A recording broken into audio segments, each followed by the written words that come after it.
At Cape Kennedy, the familiar shape on the launch pad, a symbol of the space age. The familiar countdown, the signal for a beginning. But the real beginnings of this mission, any mission, go back in time. A time when only the dreamers, the visionaries, could guess at what lay ahead. By official reckoning, the beginning was in 1958. The first small steps, legislation, a new agency, a table of organization, and a determination to make it all work in a way never dreamed of before.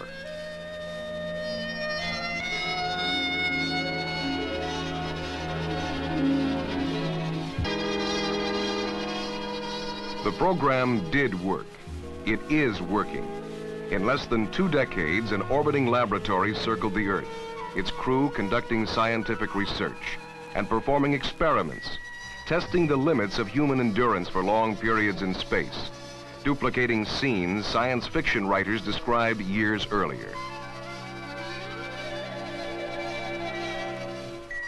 In less than 2 decades, the space program has reached a level of precision, of almost flawless routine performance.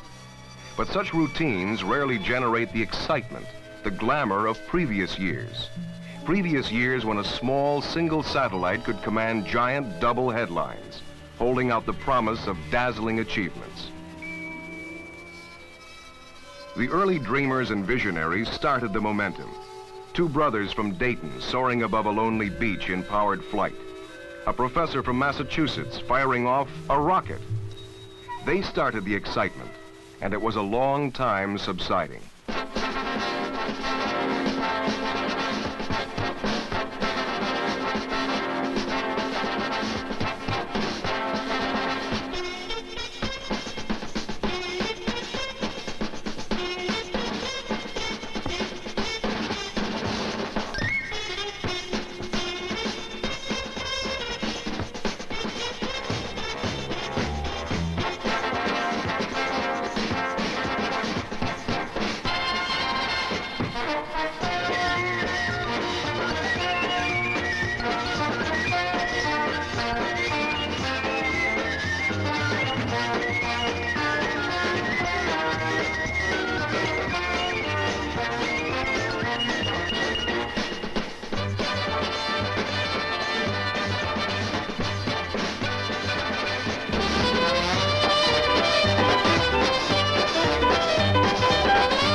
Behind the headlines, the accomplishments, there was something else. Consider the thoughts of a modern-day visionary, Isaac Asimov, scientist, writer, eclectic watcher of space progress. In any consideration of the space program, it's best not to look upon it as a succession of spectaculars, I think, or to think of it as a kind of baseball game in which that side wins who hits the most home runs. We're doing something in space that's more important than the personalities involved or the individual feats. It's also to be remembered that the astronauts themselves represent the visible peak of a large pyramid, most of which, as far as the general public was concerned, was quite invisible. There are many things that had to happen, had to be in existence in order for those astronauts to move out into space to safely reach the moon and safely come back. And there are faithful human beings tending those instruments, making those plans, designing the vessels, taking care of 100,000 small details that all the rest of us completely miss. If we concentrate on the astronauts themselves, it would seem that here we have a group of the very finest kind of Americans in a rather old-fashioned tradition. great family men, clean-cut adventurers, almost as though it were McGuffey's Readers come to life. And yet, behind the lines, there are people, I am sure, from every kind of background, from the big cities, indeed from the big city slums, perhaps, to farms, from mountainous regions, from the plains.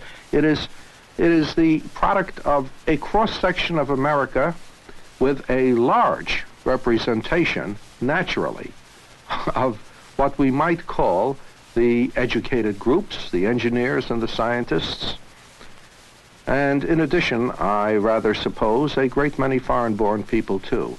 In the last analysis... And so they came, the people and the machines, marshaled and scheduled by a unique partnership of government, industry, and education.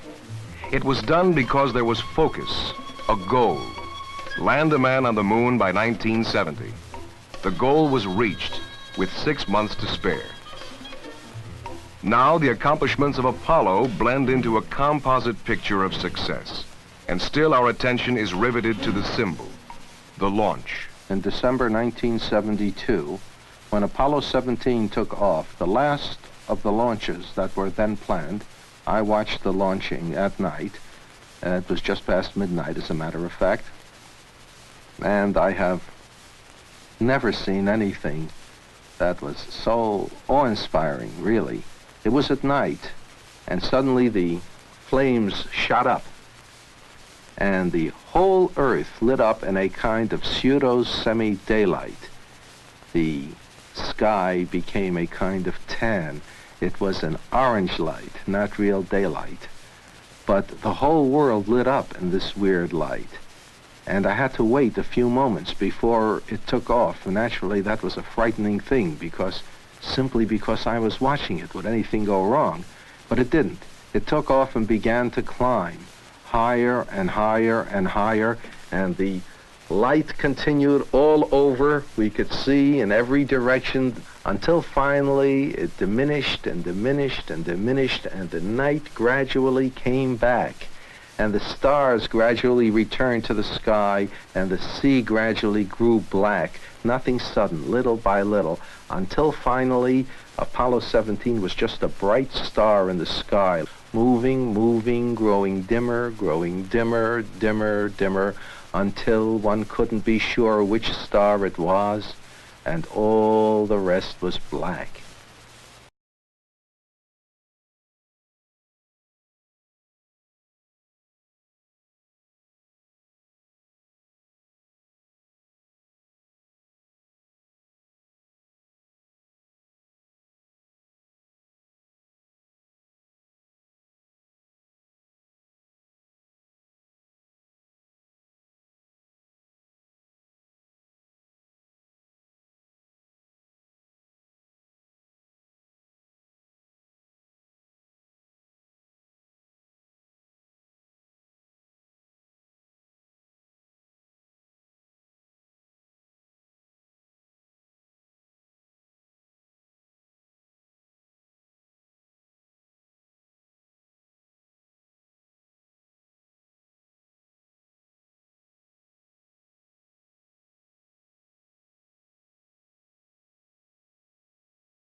And you know, it's a funny thing.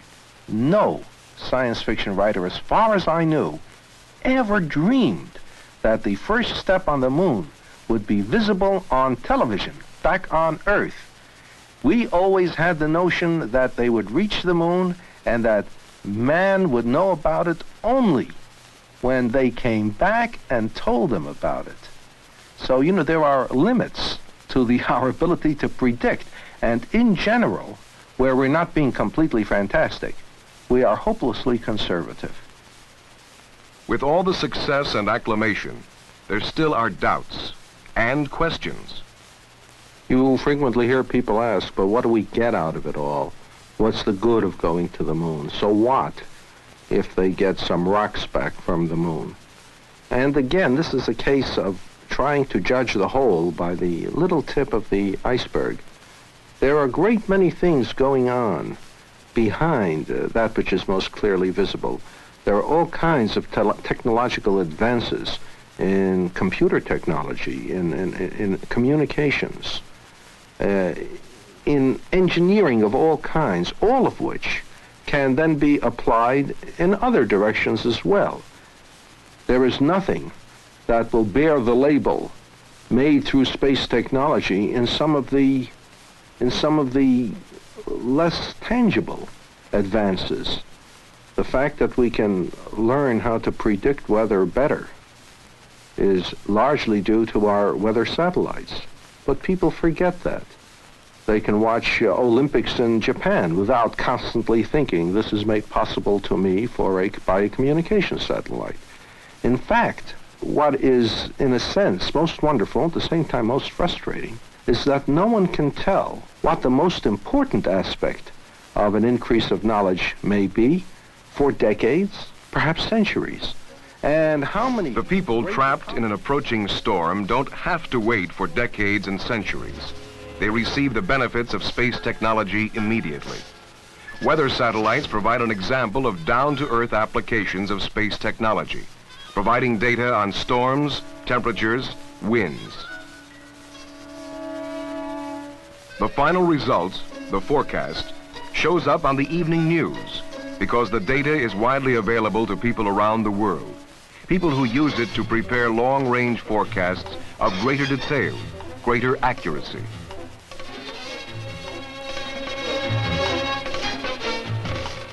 Other satellites provide other answers. Answers only dimly perceived by scientists a few years ago. Men who knew only that they had to know. The great enemy of the human race is ignorance. It's what we don't know that limits our progress. And everything that we learn, everything that we come to know, no matter how esoteric it seems, no matter how ivory towerish, will fit into the general picture, a block in its proper place, that in the end will make it possible for mankind to increase and grow, become more cosmic, if you wish, become more than a species on Earth, but become a species in the universe with capacities and abilities we can't imagine now. Nor do I mean greater and greater consumption of energy or more and more massive cities. It's so difficult to predict because the most important advances are exactly in the directions that we now can't conceive. But everything we now do, every advance in knowledge we now make contributes to that. And just because I can't see it, and I'm an expert at this, and just because I can't see it doesn't mean it isn't there. And if we refuse to take those steps because we don't see what the future holds, all we're making certain of is that the future won't exist and that we will stagnate forever. And this is a dreadful thought. And I am very tired when people ask me what's the good of it, because the proper answer is, you may never know, but your grandchildren will. Crystals from the moon provide focus for the dilemma. They yield immediate, instant information, yet they hold out the tantalizing suggestion of greater knowledge for the future.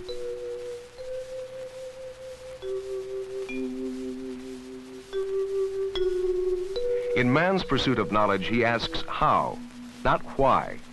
And as the velocity of invention increases, his questions tumble upon one another. The same year the Wright brothers flew their plane, Albert Einstein asked why. The pursuit, the questions, lead us to our nearest star, the sun. The basic source of all life, all energy on Earth. Without it, there would be no light, no warmth, no food, no life. The poet watches the sunrise and writes a sonnet, but the scientist looks at those huge outpourings of energy and begins to ask questions and sends spacecraft far into space to do the asking for him. In the process, he receives data which can help provide a better understanding of the sun and its relationship to the life processes on Earth. By looking up there, we begin to understand our life down here. If we look for a broader approach to what we have been calling the space program, then what we must do is to call it a planetary program. In other words, one of the important functions of exploring space is to understand our own planet and ourselves better. I mean, that's the name of the game. We've got to understand ourselves and the place we live on. And aside from just pure knowledge for its own sake, we want to increase the benefits for ourselves, not just material benefits, and also for our posterity.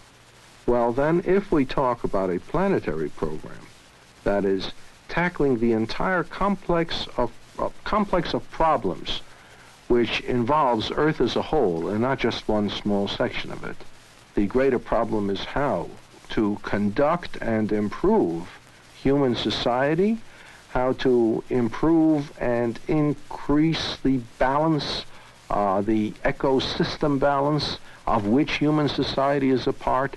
In other words, we want to take a large look on Earth and deal precisely with those problems that concern everyone and are not specialized, and of which all other problems are special subdivisions, so to speak. Well, if we do that, it will turn out that some of them can't be tackled properly, except from the viewpoint of space or with knowledge that can only be gained through space exploration. But then space exploration... The search extends to the oceans. How does man live in an isolated, hostile environment for long periods of time?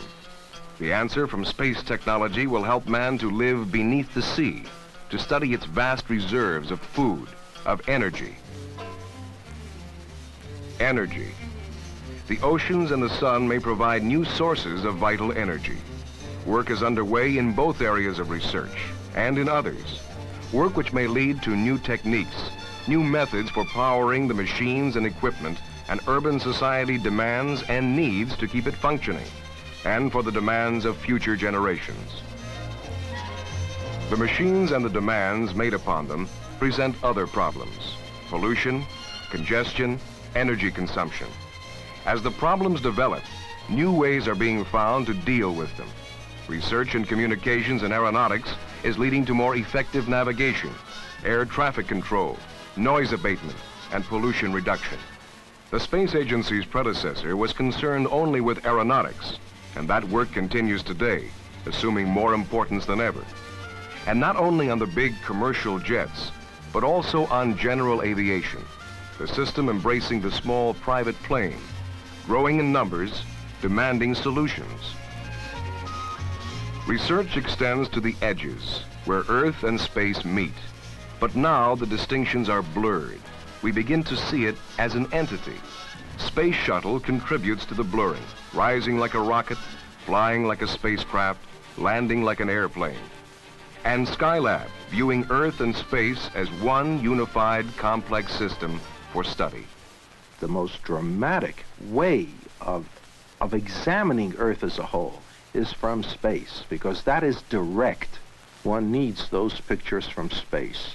That dramatizes what otherwise we could only deduce and makes apparent to all, even those who don't think about it, that after all, there is that cloud-shrouded body, and that's all we've got so far. and we must save it. The search extends beyond ourselves, to other planets in our solar system, to Mars. The Mariner spacecraft, traveling for 6 months in the void of space, using the sun for energy, the star Canopus for guidance. The information it sent back gave us new insights into this planet which has fascinated man for centuries. It also gave us our first close look, pictures of startling clarity, pictures derived from the same technology with which we now look at ourselves. And as valuable as they are, they don't provide all the answers. Soon, another spacecraft, Viking, will land on Mars and begin a new search, perhaps ending the speculation of years, and perhaps beginning new speculation. Mars is a living world, we now know, thanks to our probes. It's geologically active, it has volcanoes, it has ravines. It may conceivably have life. I don't mean Martian princesses on 8-legged horses. What I mean is very simple forms of life in the soil. The equivalent of our bacteria or viruses. Even this would be of infinite importance to biologists. Even the simplest form of life would represent, for the first time, a kind of life different from that on Earth. All the life on Earth, however various it seems, whether it's a human being or a codfish or a giant sequoia or a virus, we're all variations on a theme, one theme. If there is any life on Mars, however simple, it will be a second theme.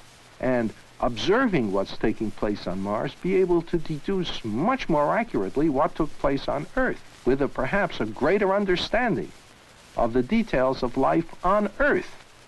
And another, Pioneer, reaching out to other planets once thought to be inaccessible, now within reach. It flies to Jupiter, takes pictures, then soars off through and beyond the solar system, beyond our comprehension of space and time.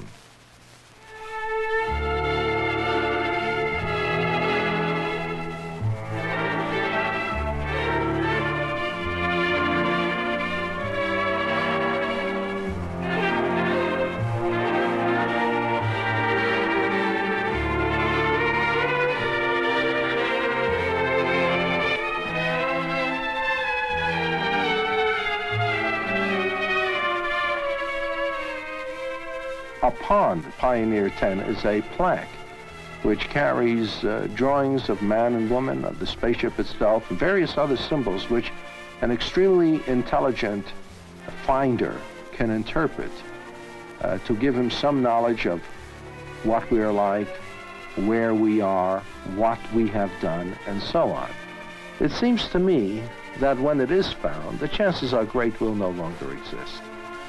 And it would be nice, sort of soothing, I think, to think that somewhere in space someday, people will know, beings will know that we have existed, and that in our short lifetime, we've managed to accomplish some things.